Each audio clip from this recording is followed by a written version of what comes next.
Hello and welcome to PRSay. This is the official podcast of the Houston chapter of the Public Relations Society of America. And I'm your host, Veronica Sofer, thrilled to be here with you for another great episode.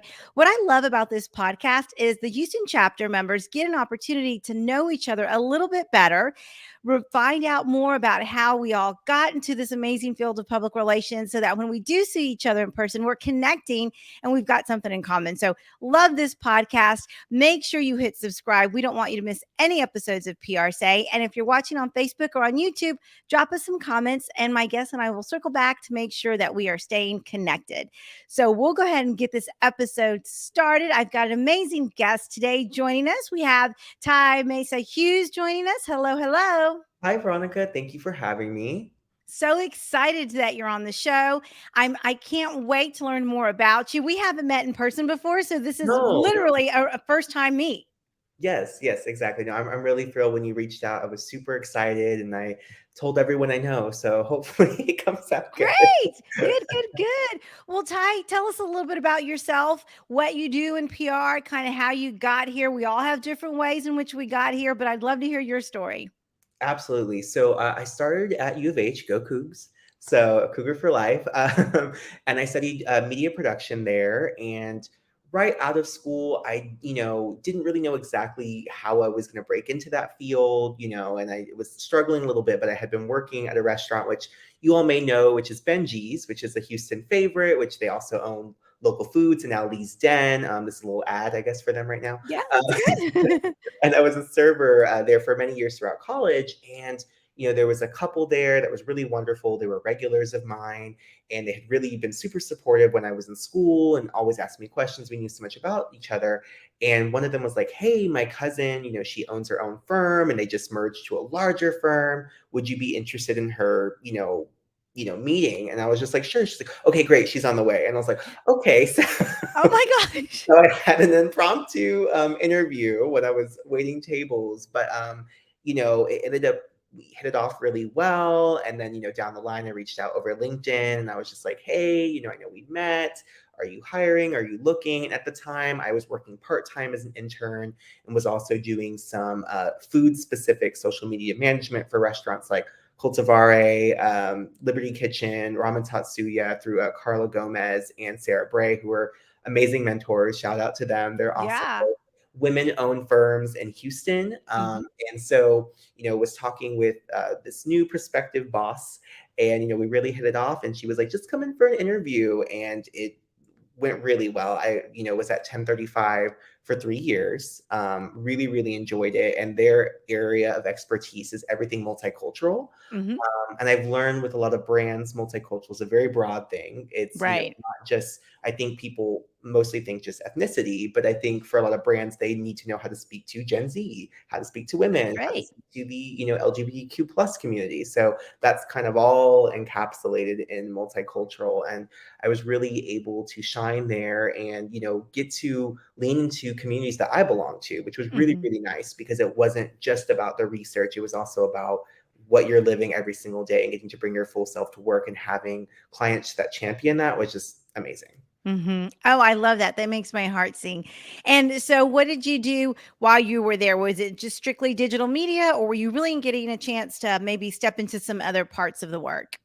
So I did kind of expand, yes, more from social and still, I still play with that a little bit here and there, but mostly just, really strong media relationships, and if I can give any tips to any people who are starting out, I think a big part of the communications field really is relationships. It's relationships with your peers, people at other firms, people at your own firm, influencers, because that's your intellectual property at the end of the day. Like those That's right. connections that you make. And it does pay a lot to remember people's birthdays and to remember, when someone gets a promotion on LinkedIn or something like that, to make sure that you're not just engaging with people. So it's super transactional, like, hey, I need a placement here, to cut through all that noise because journalists are getting emails all day, every day.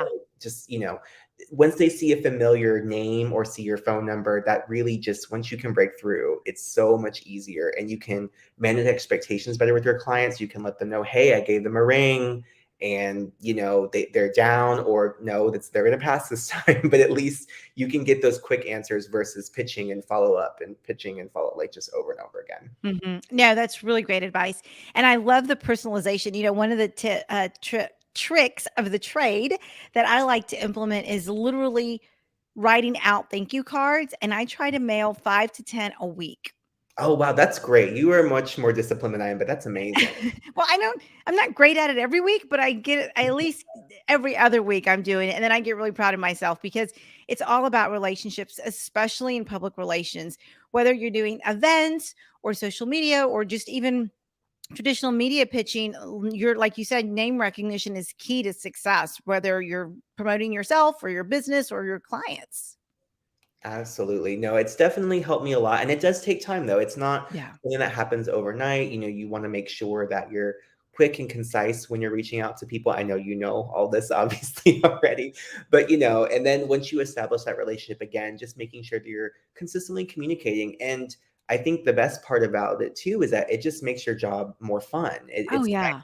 Yeah, it's way better to reach out to a friend and catch up and talk a little bit about work versus, hi, can you please do me this huge favor and cover this thing? And, it also makes people more flexible because we know that clients sometimes have certain rules or stipulations about how they're perceived in the public or in media or with influencers. And they're a lot more flexible when you have a strong relationship with them. Yeah, no, you're absolutely right about that. What are some of the mistakes that you learned from kind of coming in as a young professional? I mean, you came right out of college, you have this great impromptu interview, and then all of a sudden you're at a firm kind of living your best life. But what are some of the mistakes that you learned from that really helped you grow as a communications professional?